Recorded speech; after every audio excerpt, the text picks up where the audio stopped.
Obi-Wan Kenobi is often remembered as one of the greatest Jedi Masters in the Star Wars saga. His character embodies wisdom, compassion, and an unyielding commitment to the light side of the Force. However, beneath this image of heroism lies a deeply complex figure whose greatest strength, his unwavering adherence to the Jedi Code, ultimately became his greatest weakness.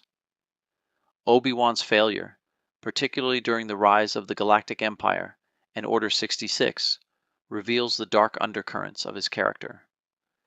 His adherence to ideals, even when they clashed with the reality of his circumstances, resulted in tragedy not only for himself, but for those he loved. His inability to act decisively in moments of personal conflict, his misguided loyalty to the Jedi Order, and his deep sense of guilt made him a tragic figure, unable to confront the reality of his failure. His downfall as a mentor, the burden of his past mistakes, and his choices in dealing with Luke Skywalker show how even the most noble characters can falter when faced with impossible decisions. Obi-Wan's initial failure began with his unyielding faith in the Jedi Order. As a young Jedi Knight, Obi-Wan had immense faith in the wisdom of the Jedi Council, believing that the teachings of the Jedi were the ultimate path to peace. He was trained by Qui-Gon Jinn, who was himself a maverick, questioning the very authority of the Council at times. However, Obi-Wan was firmly loyal to the Order and its teachings. This rigid loyalty, while a sign of his discipline, often clouded his judgment. In The Phantom Menace, when Qui-Gon insists that Anakin Skywalker is the chosen one, Obi-Wan's hesitation and doubt show his deep attachment to the rules and traditions of the Jedi rather than the possibility of following his instincts. This refusal to listen to his master's more flexible and intuitive understanding of the Force ultimately doomed Anakin, and by extension, the galaxy. Obi-Wan's failure to step outside the narrow confines of Jedi dogma led him to make critical mistakes that would haunt him for the rest of his life. The true cost of Obi-Wan's adherence to these ideals became painfully evident when Order 66 was enacted. As the Republic fell and the Jedi were hunted to near extinction, Obi-Wan witnessed the collapse of everything he believed in. The Jedi were not just warriors for peace. They had become pawns in a galactic war they were never meant to be part of. The execution of Order 66 and the betrayal by his former pupil Anakin Skywalker shattered Obi-Wan's world. As a warrior, he had failed to stop the Sith's rise to power. As a teacher, he had failed his apprentice. Anakin's fall to the dark side was not just a personal loss for Obi-Wan. It was a betrayal of everything the Jedi stood for. The tragedy of Anakin's fall wasn't only a result of Anakin's choices, but also Obi-Wan's inability to recognize the emotional complexity of his former pupil. Obi-Wan, in his belief in the purity of the Jedi Code, did not see the cracks forming within Anakin. Instead of guiding Anakin through his internal struggles, Obi-Wan had distanced himself, thinking that duty and discipline alone would protect his pupil. This coldness and lack of emotional support may have been the very catalyst that turned Anakin toward the dark side. Obi-Wan's failure is most evident when we look at his actions after the fall of the Jedi Order.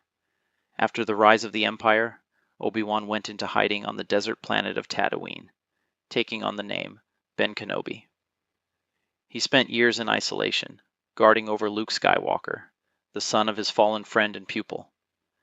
Obi-Wan was deeply aware of the power Luke could hold in the galaxy, and yet he did not train Luke immediately.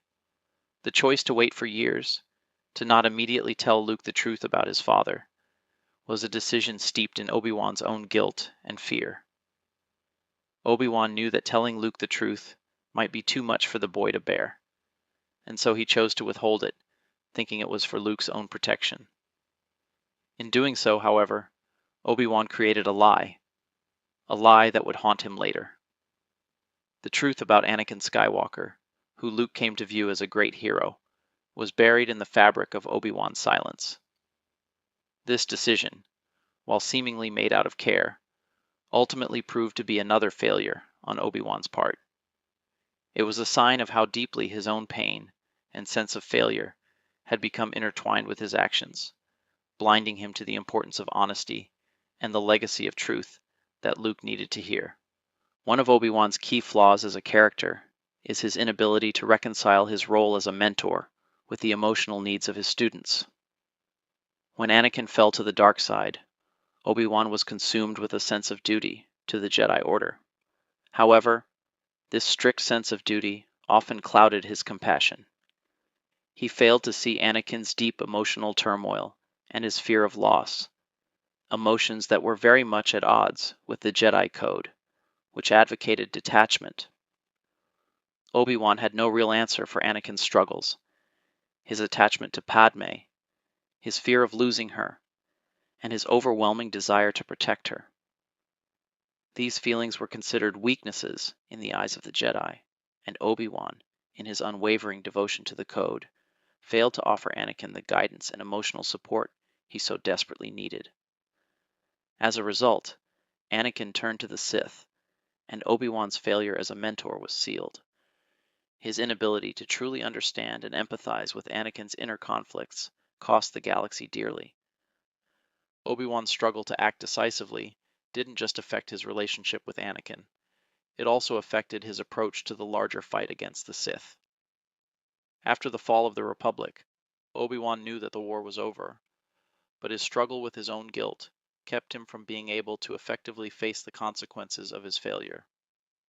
For years, he lived in exile, not only to avoid the Empire's wrath, but also to avoid confronting his role in the downfall of the Jedi and the rise of Darth Vader. His isolation was self-imposed, a result of his failure to accept responsibility for his part in the tragedy that befell the galaxy. This sense of guilt, while natural, prevented him from taking the kind of proactive steps needed to counter the growing power of the Empire. He was waiting for a moment of redemption, a chance to make up for his past mistakes, but this moment never truly arrived until much later. As Obi-Wan's story unfolds, in A New Hope, it becomes clear that his path to redemption was not just about defeating the Sith, but about accepting the painful truths of his past. When he finally tells Luke about the truth of his father, Obi-Wan knows that this is not just about informing the young man of his legacy. It is a moment of personal reckoning. Obi-Wan admits his failure as a mentor to Anakin, but he also begins to understand that the legacy of the Jedi, of the Force itself, is more complicated than he ever realized. The fight for redemption is not just a battle with external enemies, but an internal struggle, one that Obi-Wan has been waging with himself for years. In the end, Obi-Wan's death in A New Hope is a final act of self-sacrifice, a moment of redemption that shows his acceptance of both his mistakes and his responsibility in shaping the future. Obi-Wan's journey reflects the tragic arc of a man who, despite his virtues and his strength, was unable to escape the consequences of his own decisions. His greatest strength, the integrity and commitment to the Jedi Code, was also his greatest limitation. In the end, Obi-Wan Kenobi's story is a tale of failure, redemption, and the painful realization that even the most well-intentioned actions can have far-reaching, often disastrous consequences. His inability to protect Anakin, his silence regarding the truth, and his struggle to balance duty with empathy show that even the most noble heroes are not immune to the flaws that define them. Through these failures, Obi-Wan's character deepens, turning him into a tragic yet redemptive figure in the grand narrative of Star Wars.